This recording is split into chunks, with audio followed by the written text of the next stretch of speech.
India Legal presents Courts Roundup.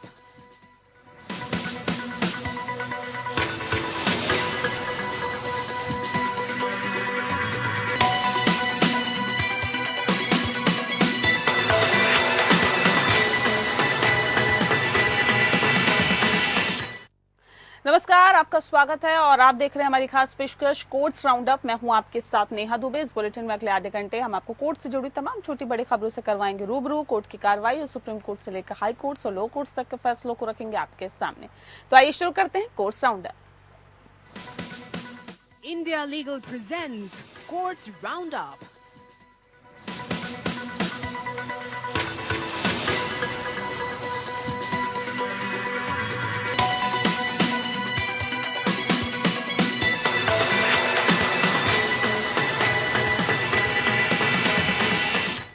Supreme court के फटकार के बाद तेलंगाना के मुख्यमंत्री रेवंत रेड्डी बैकफुट पर आ गए हैं। उन्होंने बयान जारी कर सुप्रीम कोर्ट से बिना शर्त माफी मांगी है। रेड्डी ने कहा है कि भारतीय न्यायपालिका के प्रति मेरा सर्वोच्च सम्मान और पूर्ण विश्वास है कि मैं समझता हूं कि 29 अगस्त की कुछ प्रेस रिपोर्ट्स में मेरे नाम से की गई टिप्पणियों से ये आभास हुआ है कि मैं न्यायालय के न्यायिक विवेक पर सवाल उठा रहा हूं। लेकिन ये दोहराता हूं कि मैं न्यायिक प्रक्रिया में दृढ़ विश्वास रखता हूं। और रेड्डी ने कहा है कि मैं प्रेस रिपोर्ट्स में व्यक्त किए गए बयानों के लिए बिना शर्त खेद व्यक्त करता हूं। ऐसे रिपोर्ट्स में मेरे नाम से की गई टिप्पणियों को संदर्भ से बाहर कर दिया गया है। न्यायपालिका और इसकी स्वतंत्रता के प्रति मेरे मन में बिना शर्त सम्मान और सर्वोच्च आदर है। भारत के संविधान और उसके लोकाचार में दृढ़ विश्वास रखने वालों के रूप में मैं न्यायपालिका को सर्वोच्च सम्मान देता हूं और देता रहूंगा। तेलंगाना के सीएम रेड्डी ने बुधवार को कहा था कि बीजेपी और बीआरएस में लोकसभा चुनाव में हुई डील के कारण के कविता को 5 महीने में ही बेल मिल गई और मनीष सिसोदिया को 15 महीने बाद जमानत मिल गई, जबकि दिल्ली के सीएम अरविंद केजरीवाल अभी भी जेल में ही बंद है। रेवन्ना ने कहा था कि ये एक फैक्ट है कि बीआरएस ने 2024 के लोकसभा चुनाव में बीजेपी की जीत के लिए काम किया और ऐसी भी चर्चा है कि के कविता को बीआरएस और बीजेपी के बीच डील के कारण जमानत मिली है। इस बयान पर सुप्रीम कोर्ट में नाराजगी जताई है और रेवंत को फटकार लगाई। बता दें आपको कि कोर्ट ने कहा है कि इस तरह के बयान लोगों के मन में आशंकाएं पैदा कर सकते हैं। कोर्ट ने पूछा कि क्या हम राजनीतिक दलों से सलाह मशवरा करने के बाद आदेश देते हैं। जस्टिस पीआर गवई की अध्यक्षता वाली 3 जजों की बेंच ने रेड्डी की ओर से पेश वरिष्ठ अधिवक्ता मुकुल रोहतगी से कहा है कि क्या आपने अखबार में पढ़ा है कि उन्होंने क्या कहा। उन्होंने जो कहा उसे पढ़िए। एक जिम्मेदार मुख्यमंत्री द्वारा दिया गया ये किस तरह का बयान है। इससे लोगों के मन में आशंका पैदा हो सकती है। क्या ये ऐसा बयान है जो एक मुख्यमंत्री द्वारा दिया जाना चाहिए। एक संवैधानिक पदाधिकारी इस तरह से बोल रहा है। बेंच ने कहा कि उन्हें राजनीतिक प्रतिद्वंदिता में कोर्ट को क्यों घसीटना चाहिए। सुप्रीम कोर्ट ने यह भी कहा है कि संस्थाओं के प्रति सम्मान दिखाना राजनीतिक दलों का मौलिक कर्तव्य है। कोर्ट ने अवमानना कार्रवाई की चेतावनी भी दी थी। केरल राज्य ने चीफ जस्टिस डीवाई चंद्रचूड़ की अध्यक्षता वाली पीठ से वित्तीय उधार सीमा को लेकर केंद्र सरकार के खिलाफ दायर अपने मूल मुकदमे में आपको बता दें कि संदर्भ की जांच करने के लिए एक बड़ी पीठ के गठन पर विचार करने का अनुरोध किया। केरल राज्य की ओर से पेश सीनियर एडवोकेट कपिल सिब्बल ने मामले का उल्लेख किया। ये कहा कि केरल की वित्तीय संरचना के बारे में मुकदमा है और अदालत ने कहा कि हम सीबी को संदर्भित करेंगे। रजिस्ट्रार ने कहा कि वह ईमेल नहीं भेजेंगे क्योंकि ये मूल मुकदमे के मामले हैं। इसीलिए मैं कह रहा हूं कि माय लॉर्ड बस इसे देखें। इस पर ध्यान देते हुए सीजेआई डीवाई चंद्रचूड़ की पीठ ने मामले को जल्द ही सूचीबद्ध करने पर सहमति व्यक्त की है। सीजेआई ने कहा है कि मैं इसे सूचीबद्ध करूंगा। 1 अप्रैल को जस्टिस सूर्यकांत और जस्टिस केवी विश्वनाथन की खंडपीठ ने संविधान के अनुच्छेद 145(3) के अनुसार राज्य की उधार लेने की क्षमता पर लगाई गई सीमाओं को चुनौती देने वाले केंद्र सरकार के खिलाफ केरल राज्य द्वारा दायर मुकदमे में को 5 जजों की संवैधानिक पीठ को भेज दिया है। हालांकि पीठ ने वित्तीय वर्ष 2023 से 24 के लिए राज्य द्वारा अतिरिक्त उधारी की अंतरिम मांग पर कोई आदेश पारित करने से इनकार कर दिया था। विशेष रूप से बड़ी पीठ द्वारा विचार के लिए संदर्भित मुख्य प्रश्न ए संविधान के अनुच्छेद 131 में निहित निम्नलिखित अभिव्यक्ति का सही अर्थ और व्याख्या क्या है? बी, क्या संविधान का अनुच्छेद 293 राज्य को केंद्र सरकार और या अन्य स्रोतों से उधार लेने का प्रवर्तनीय अधिकार देता है? यदि हाँ, तो संघ सरकार द्वारा इस तरह के अधिकार को किस सीमा तक विनियमित किया जा सकता है? सी, क्या राज्य के स्वामित्व वाले उद्यमों द्वारा उधार लेना और पब्लिक अकाउंट से उत्पन्न होने वाली देनदारियों को संविधान के अनुच्छेद 293 उपधारा 3 के तहत इसके दायरे में शामिल किया जा सकता है? डी, राजकोषीय नीति के संबंध में इस न्यायालय द्वारा न्यायिक पुनर्विचार का दायरा और सीमा क्या है जो कथित रूप से संविधान के अनुच्छेद 293 के उद्देश्य और भावना के साथ संघर्ष में है?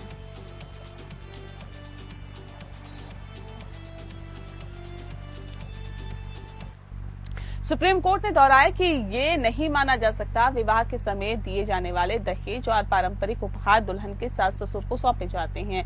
वे दहेज निषेध अधिनियम 1961 की धारा 6 के प्रावधानों के अंतर्गत आते हैं और दहेज निषेध अधिनियम की धारा 6 में प्रावधान है कि विवाह के संबंध में महिला के अलावा किसी अन्य व्यक्ति द्वारा प्राप्त कोई भी दहेज निर्दिष्ट अवधि के भीतर उसे हस्तांतरित किया जाना चाहिए। इसमें आगे कहा गया है कि ऐसा दहेज हस्तांतरित होने तक महिला के लाभ के लिए ट्रस्ट में रखा जाना चाहिए और हस्तांतरित न करने पर कारावास और या जुर्माना हो सकता है। जस्टिस जे के माहेश्वरी और जस्टिस संजय करोल के खंडपीठ ने तलाकशुदा महिला के पिता द्वारा उसके पूर्व ससुराल वालों से उसके स्त्री धन विवाह के समय दिए गए उपहार और गहने की वसूली की मांग करते हुए दर्ज की गई एफआईआर खारिज करते हुए टिप्पणी की है। एफआईआर आईपीसी की धारा 406 और दहेज निषेध अधिनियम 1961 की धारा 6 के तहत अपराध के लिए आरोप पत्र दायर किया गया था। सुप्रीम कोर्ट ने पाया कि शिकायतकर्ता के बयान के अलावा इस दावे को प्रमाणित करने के लिए रिकॉर्ड पर कुछ भी नहीं था कि अपीलकर्ताओं के पास स्त्री धन था। बाबली रामकृष्ण मावली ने सुप्रीम कोर्ट ने कहा था कि आपको बता दें, उन्होंने कहा कि आम प्रथा यह है कि दुल्हन स्त्री धन की वस्तुएं अपने ससुराल ले जाती है।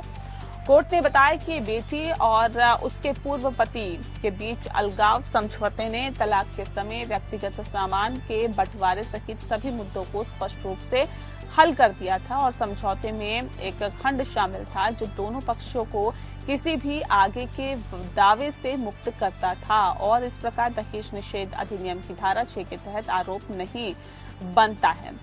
सुप्रीम कोर्ट ने यह भी देखा है कि आईपीसी की धारा 406 के तहत कोई संज्ञेय अपराध नहीं बनता।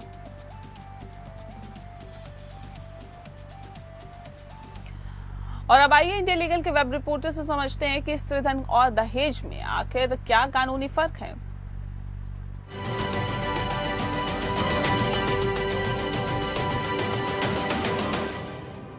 स्त्रीधन और दहेज के बीच का डिफरेंस समझते हैं। सुप्रीम कोर्ट ने प्रतिभा रानी वर्सेस सूरज कुमार के जजमेंट में इन डेफिनेशंस पे शार्पली फोकस किया है। स्त्रीधन में वो सब गिफ्ट्स शामिल होते हैं जो एक औरत को उसकी फैमिली, उसके हस्बैंड या उसके हस्बैंड की फैमिली से शादी के दौरान दिए जाते हैं। ये उसकी पर्सनल प्रॉपर्टी होती है जिसे वो कैसे भी मैनेज, यूज या डिस्पोज कर सकती है, जो कि section 14 of Hindu succession act 1956 में कहा गया है। जहां की दहेज एक ब्रॉडर कॉन्सेप्ट है जिसमें गिफ्ट्स, कैश या प्रॉपर्टी ब्राइड की फैमिली से ग्रूम की फैमिली को शादी के पहले या शादी के दौरान दिया जाता है। डाउरी को section 2 of dowry prohibition act के अंडर रेगुलेट किया गया है। क्रूशियल डिफरेंस ये है कि स्त्रीधन लीगली वुमेन की पर्सनल प्रॉपर्टी है, जबकि दहेज अक्सर मिसयूज हो सकता है या कॉन्फ्लिक्ट का सोर्स बन सकता है। डाउरी प्रोहिबिशन एक्ट 1961 इस मिसयूज को रोकने के लिए बनाया गया है। सुप्रीम कोर्ट के recent judgment Mulakala Malleswara Rao and another versus state of Telangana and another ने रीइंफोर्स किया कि स्त्रीधन एक्सक्लूसिवली एक औरत की प्रॉपर्टी है और बिना उसके परमिशन के कोई भी इसको क्लेम नहीं कर सकता है, इंक्लूडिंग हर फादर। ये डिस्टिंक्शन इंश्योर करता है कि स्त्रीधन लॉ के अंडर प्रोटेक्टेड है, जो वुमेन्स की राइट को रीइंफोर्स करता है और डॉरी प्रैक्टिसेस की मिसयूज को रोकता है। For more such legal updates follow India legal.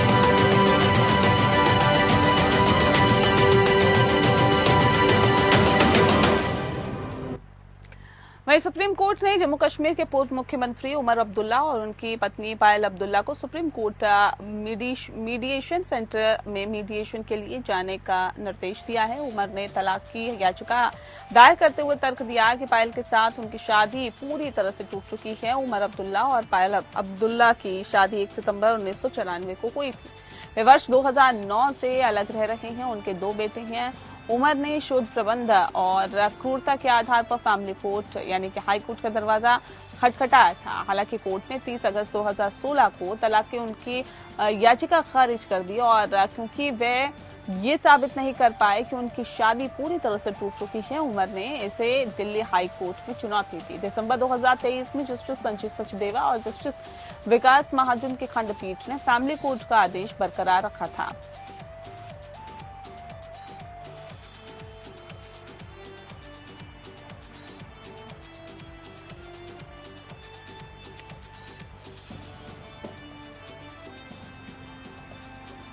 Justice Sudhanshu Dhulia और जस्टिस एहसानुद्दीन अमानुल्लाह की खंडपीठ ने निर्देश दिया कि पक्षकार आपस में समझौता कराने के लिए सुप्रीम कोर्ट मीडिएशन सेंटर में संयुक्त रूप से उपस्थित हो सकते हैं। सीनियर एडवोकेट कपिल सिब्बल उमर अब्दुल्ला के लिए पेश हुए और कहा कि पक्षकार 15 वर्षों से अलग अलग रह रहे हैं। पिछली बार न्यायालय ने उमर अब्दुल्ला की याचिका पर नोटिस जारी किया था और पायल अब्दुल्ला से जवाब मांगा था। सीनियर एडवोकेट जो श्याम दीवान पायल अब्दुल्ला की ओर से पेश हुए और न्यायालय से कहा है कि मीडिएशन कम से कम एक बार अवश्य आजमाई जानी चाहिए। सिब्बल ने हस्तक्षेप करते हुए कहा कि वह मीडिएशन का सहारा ले सकते हैं, लेकिन ये समाधान के लिए है, मेल मिलाप के लिए नहीं है। उन्होंने कहा कि सुप्रीम कोर्ट के निर्णय को देखते हुए यह आवश्यक नहीं होगा क्योंकि विवाह का टूटना अपूर्णीय है, लेकिन फिर भी वह मीडिएशन के लिए सहमत हो गए। सुप्रीम कोर्ट ने निर्देश दिया कि पंजाब और राजस्थान की जेलों में बंद गैंगस्टर लॉरेंस बिश्नोई का इंटरव्यू लेने वाला एबीपी न्यूज के पत्रकार के खिलाफ कोई दंडात्मक कार्रवाई न की जाए। Chief justice DY Chandrachud, justice JB Pardiwala और जस्टिस मनोज मिश्रा की पीठ ने पंजाब एंड हरियाणा हाईकोर्ट द्वारा प्रबोध कुमार आईपीएस की अध्यक्षता वाली एसआईटी को दिए गए निर्देशों के खिलाफ चुनौती पर सुनवाई कर रही थी, जिसमें इंटरव्यू से संबंधित मामले में एफआईआर दर्ज करने का निर्देश दिया गया, जिससे सीआरपीसी के प्रावधानों के अनुसार जांच की जा सके। पंजाब की जेलों में मोबाइल फोन के इस्तेमाल के खिलाफ स्वप्रेरणा से मामले की सुनवाई करते हुए हाईकोर्ट ने अधिकारियों की संलिप्तता का पता लगाने के लिए कथित गैंगस्टर लॉरेंस बिश्नोई के टीवी इंटरव्यू की जांच के लिए 3 सदस्यीय एसआईटी का गठन किया है। हाईकोर्ट ने पहले पाया कि यूट्यूब पर इंटरव्यू को 12 मिलियन बार देखा गया और लक्षित हत्याओं और आपराधिक गतिविधियों को गलत तरीके से उचित ठहराया गया। सीजीआई ने एबीपी न्यूज नेटवर्क और पत्रकार जगविंदर पटियाला द्वारा आपको बता दें कि दायर रिट याचिका और विशेष अनुमति याचिका में नोटिस जारी करते हुए मौखिक रूप से टिप्पणी की कि पत्रकार का उद्देश्य अपराधियों को बेनकाब करना था, लेकिन जेल परिसर के भीतर इंटरव्यू आयोजित करना जेल के नियमों का गंभीर उल्लंघन है। सीजीआई ने कहा कि निश्चित स्तर पर शायद आपके मुवक्किल ने इंटरव्यू की मांग करके जेल के कुछ नियमों का उल्लंघन किया हो, लेकिन ये तथ्य कि जेल के भीतर ऐसा हो सकता है, ये भी एक बहुत गंभीर मामला है। याचिकाकर्ताओं की ओर से पेश सीनियर एडवोकेट मुकुल रोहतगी ने तर्क दिया कि इंटरव्यू में संदांध को उजागर करने में मदद की और उन्होंने तर्क दिया कि पत्रकार ने खोज पत्रकारिता के हिस्से के रूप में एक स्टिंग ऑपरेशन किया ताकि ये दिखाया जा सके कि कैसे बिश्नोई कनाडा में गैंगस्टर गोल्डी बरार के संपर्क में था। ब्लैक बक केस के मद्देनजर सलमान खान के खिलाफ हमले की साजिश रच रहा था। सीजीआई ने अपने आदेश में कहा कि दूसरा याचिकाकर्ता एसआईटी जांच में सहयोग करेगा। हम निर्देश देते हैं कि इस न्यायालय के अगले आदेश तक उसके खिलाफ कोई भी दंडात्मक कदम नहीं उठाया जाएगा।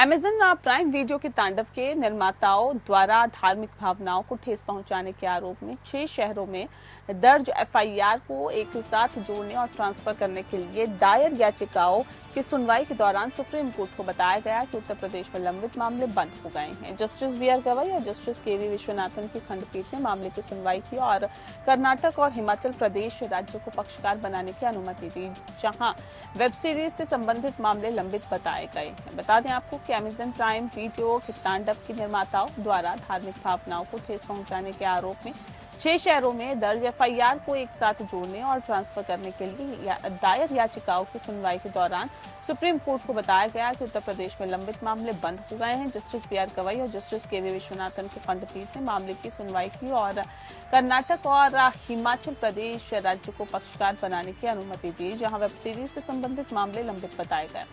उत्तर प्रदेश की एडवोकेट रुचिरा गोयल ने कहा है कि जो मामले उत्तर प्रदेश में दर्ज किए गए थे या उत्तर प्रदेश को हस्तांतरित किए गए थे वे बंद हो गए क्योंकि अधिकारियों द्वारा क्लोजर रिपोर्ट दाखिल की गई। उन्होंने कहा कि उत्तर प्रदेश में सभी एफआईआर में फाइनल रिपोर्ट दाखिल की गई। उत्तर प्रदेश में 3 एफआईआर थी, हमने तीनों में क्लोजर रिपोर्ट दाखिल की। मध्य प्रदेश की ओर से पेश हुए वकील ने बताया कि अप्रैल 2024 में संबंधित एफआईआर में जांच चल रही थी। उन्होंने स्टेटस रिपोर्ट दाखिल करने के लिए कुछ समय मांगा। उत्तर प्रदेश के एडवोकेट रुचिरा गोयल ने कहा है कि जो मामले उत्तर प्रदेश में दर्ज किए गए थे या उत्तर प्रदेश को हस्तांतरित किए गए थे वे बंद हो गए हैं क्योंकि अधिकारियों द्वारा क्लोजर रिपोर्ट दाखिल की गई। उन्होंने कहा कि उत्तर प्रदेश में सभी एफआईआर में फाइनल रिपोर्ट दाखिल की गई। उत्तर प्रदेश में 3 एफआईआर थी, हमने तीनों में क्लोजर रिपोर्ट दाखिल की। मध्य प्रदेश की ओर से पेश हुए वकील ने बताया कि अप्रैल 2024 में संबंधित एफआईआर में जांच चल रही थी। उन्होंने स्टेटस रिपोर्ट दाखिल करने के लिए कुछ समय मांगा।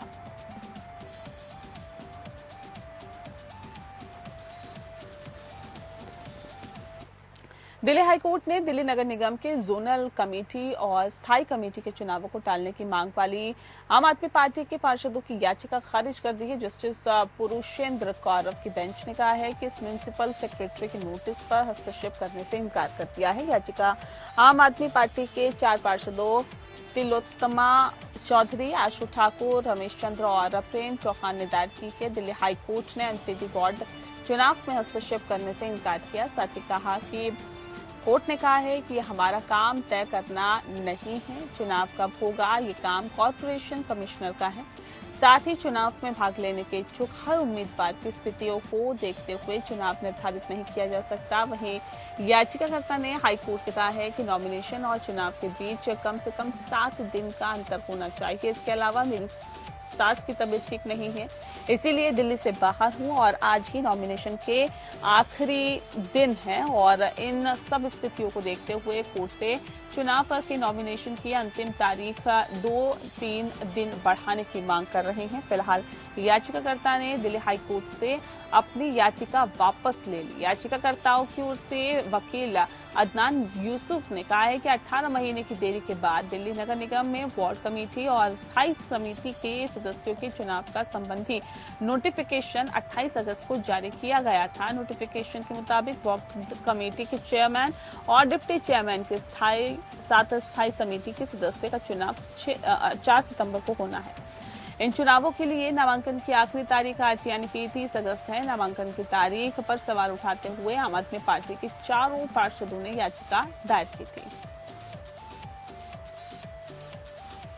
दिल्ली उच्च न्यायालय ने पॉपुलर फ्रंट ऑफ इंडिया के अध्यक्ष OMA सलाम द्वारा अपनी बेटी की मौत के आधार पर राहत मांगने वाली अंतरिम जमानत याचिका खारिज कर दी है और न्यायमूर्ति प्रतिभा M सिंह और न्यायमूर्ति अमित शर्मा की खंडपीठ ने इस आधार पर जमानत याचिका खारिज कर दी कि सलाम एक प्रभावशाली व्यक्ति है और उसकी रिहाई गवाहों को प्रभावित कर सकती है। अदालत ने आदेश दिया कि उसे जमानत पर रिहा करने से गवाहों को प्रभावित करने की संभावना है। मौजूदा मामला अंतरिम जमानत के लिए उचित नहीं है। इससे पहले निचली अदालत ने अंतरिम जमानत के लिए उसकी याचिका खारिज कर दी थी। सलाम पर आतंकवाद विरोधी कानून गैर कानूनी गतिविधि रोकथाम अधिनियम के तहत मामला दर्ज किया गया। अपनी बेटी की मौत के बाद उसने जमानत के लिए हाईकोर्ट का दरवाजा खटखटाया था। सलाम के वकील ने कहा कि वह अपने शोकाकुल परिवार के साथ रहना चाहता है और सलाम को राष्ट्रीय जांच एजेंसी ने 2022 में प्रतिबंधित संगठन पर बड़े पैमाने पर कार्रवाई के दौरान गिरफ्तार किया था। आरोप लगाया गया कि पीएफआई, उसके पदाधिकारी और सदस्यों ने देश के विभिन्न हिस्सों में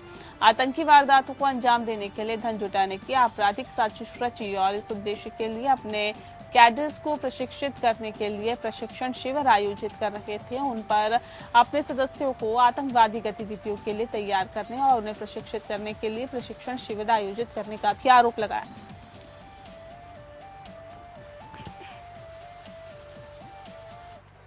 गुजरात हाईकोर्ट ने आसाराम बापू की सजा के निलंबन के लिए याचिका खारिज कर दी। उन्हें पिछले साल 2013 के बलात्कार मामले में सत्र न्यायालय ने दोषी ठहराया था और आजीवन कारावास की सजा सुनाई थी। सत्र न्यायालय के फैसले को पढ़ने और निचली अदालत के समक्ष प्रस्तुत साक्ष्य को सरसरी तौर पर देखने के बाद जस्टिस इलेश जे वोरा और जस्टिस विमल के व्यास की खंडपीठ ने अपने 50 पन्नों के आदेश में कहा कि हमें इस स्तर पर दोषी सिद्धि के आदेश में कोई भी स्पष्ट कमी नहीं दिखी और ये नहीं कहा जा सकता कि आदेश प्रथम दृष्टया त्रुटिपूर्ण है और इसमें कुछ स्पष्ट गड़बड़ी है। दोष सिद्धि के मामले में हमेशा कुछ तर्कपूर्ण बिंदु होते हैं, लेकिन ये अपने आप में ये मानने का आधार नहीं हो सकता कि सजा के निलंबन की प्रार्थना पर निर्णय लेने के चरण में दोष सिद्धि कायम नहीं रह सकती है। मामले में सत्र न्यायालय के दोष सिद्धि के आदेश को चुनौती देने वाली आसाराम बापू की अपील में ये आवेदन दायर किया गया था कि पीठ ने कहा था कि आवेदक द्वारा दोष सिद्धि आदेश को चुनौती देने वाले आधारों पर विशेष रूप से आवेदक के खिलाफ झूठा मामला दर्ज किए जाने, एफआईआर दर्ज करने में देरी और भक्तों की आपसी प्रतिद्वंदिता तथा साजिश जैसे आदि अन्य आधारों पर आवेदक आसाराम बापू की ओर से दायर अपील की अंतिम सुनवाई के समय विचार किया जाना आवश्यक है। पीठ ने कहा कि इस स्तर पर वे आवेदक के वकील की दलीलों से सहमत नहीं है, क्योंकि अंततः अंतिम सुनवाई के समय साक्ष्यों का मूल्यांकन करना होगा। न्यायालय ने कहा है कि इस स्तर पर यदि वह सभी आधारों पर चर्चा करता है तो इससे दोनों पक्षों में से किसी के प्रति पूर्वाग्रह पैदा हो सकता है। इसीलिए वर्तमान मामले में विशिष्ट तथ्यों और परिस्थितियों पर विचार करते हुए न्यायालय ने कहा है कि उसने गुण दोष के आधार पर चर्चा और जांच न करने तक ही खुद को सीमित रखा।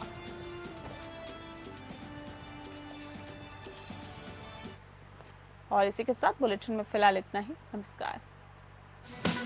India Legal presents Courts Roundup.